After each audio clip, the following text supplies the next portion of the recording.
안녕하세요, 유서빌리티 채널의 DS입니다. 오늘은 무려 3개의 제품에 대해서 이야기를 해볼까 합니다. 3개의 제품을 다 이야기를 하는 건 아니고 그 중에서 1개의 제품을 추천해 드리려고 하는데 바로 맥북입니다. 제가 사용하고 있는 제품이 총 3개입니다. 하나는 뉴 맥북 12인치 2015년 기본형 모델이고요. 그 다음이 2017년에 출시한 맥북 프로 논터치바 모델, 마지막으로 2018년형 15인치 맥북 프로 터치바 고급형 모델, 이렇게 총 3개를 제가 사용하고 있는데, 제가 이 맥북과 관련한 리뷰들을 검색을 해서 찾아봤는데 대부분 너무 고사양의 맥북에 대해서만 많이 언급을 하시는 것 같아서 저는 반대로 우리 일반 사용자들이 사용하시기에는 가장 추천해 드리는 모델이 맥북 12인치 기본형 모델이기 때문에 이렇게 카메라를 들었습니다. 우리나라에서 맥북을 사용하는 일은 굉장히 불편한 일입니다. 공공기관에서 하는 인터넷 업무는 그냥 안 된다고 보시면 됩니다. 공인인증서가 들어가는 업무들도 상당히 어렵다고 생각해 주시면 되겠습니다.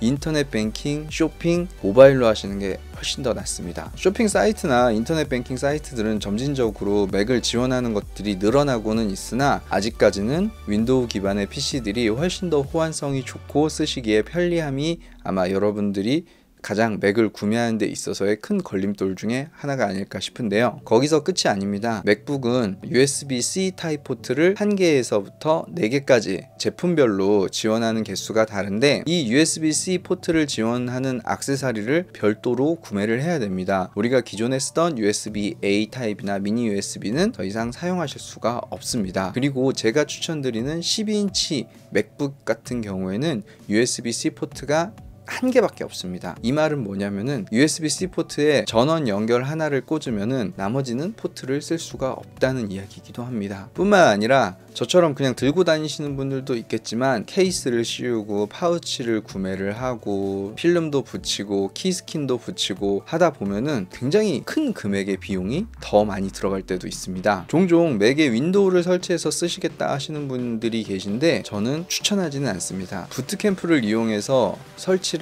해 보았는데 오류가 너무 많이 납니다. 드라이버 오류도 너무 많이 나고, 그냥 그 돈이 있으면 차라리 윈도우 PC를 하나 사시는 게 훨씬 더 경제적입니다. 요즘에 굉장히 좋은 PC들 많이 나와 있어요. 디자인도 예쁘고 성능도 좋고 마감도 좋고 다양하게 지원하는 좋은 윈도우 랩탑들이 많이 있습니다. 이렇게 우리나라에서 맥북을 쓰기가 힘든 환경임에도 불구하고 제가 맥북을 추천드리는 이유는 있어 보이기 때문이죠. 단순히 하드웨어적인 사양만 놓고 따져보면 맥북은 기본 세팅이 8기가 램에 128기가의 SSD 저장 장치를 지원을 합니다. CPU를 제외하고는 굉장히 낮은 사양은 아닙니다. 높은 사양의 보조 장치들을 지원을 하고 있습니다. 다만 사양만으로는 비교가 안 되는 운영체제의 차이점이 있기 때문에 요거는 같이 비교를 하기가 조금 어려울 것 같습니다. 제가 13인치 맥북 프로와 15인치 맥북 프로를 사용하는 이유는 순수하게 파이널 컷을 돌리기 위함입니다. 영상을 만들기 위해서 그 제품이 필요했던 거지, 그 외에 나머지 작업은 전부 12인치 맥북에서 합니다. 영화를 보고 유튜브를 보고 예능도 보고 그 외에 들고 다니면서 할 수 있는 모든 일들은 전부 이 12인치 맥북을 통해서 합니다. 왜냐면은 이게 너무 작고 가볍고 들고 다니기가 너무 편리하기 때문입니다. 앞서서 안 됐던 공인인증서나 인터넷 뱅킹이나 쇼핑이나 이런 것들은 모바일로 해결을 하거나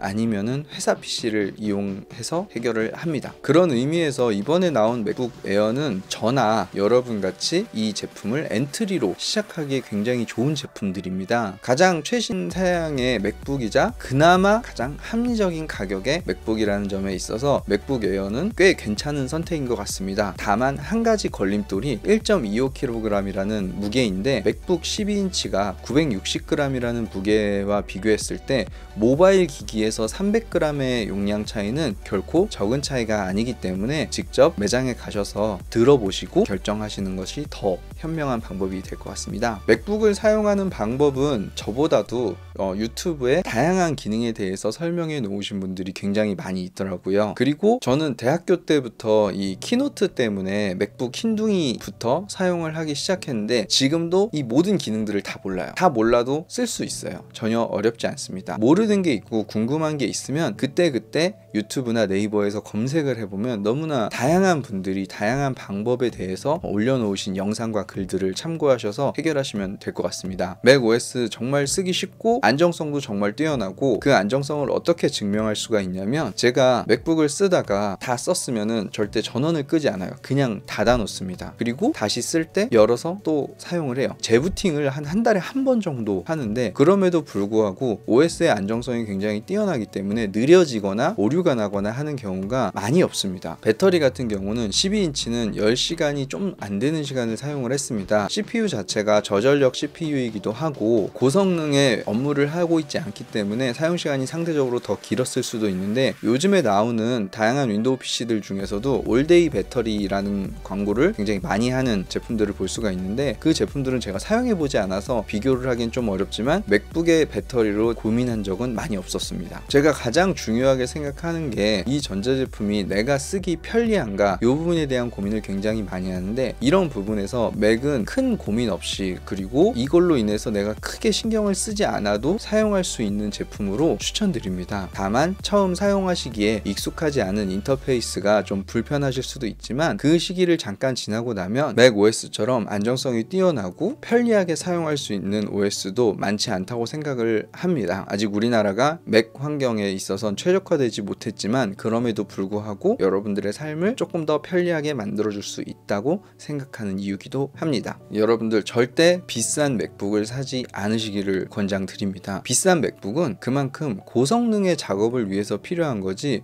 우리가 쓰는 일상적인 생활에서 결코 비싼 고사양의 맥북은 제가 생각했을 땐 필요가 없습니다. 필요에 따라서만 저장 용량이나 이런 부분들만 한번 확인하시어 구매를 하시는 것들이 좋을 것 같고요. 오늘은 간단하게 맥북 12인치에 대해서 이야기를 해봤는데요. 오늘도 좀 더 우리의 삶을 어떻게 하면 편리하게 해줄 수 있을지 고민하는 있어빌리티 채널은 여기서 마무리하도록 하겠습니다. 감사합니다.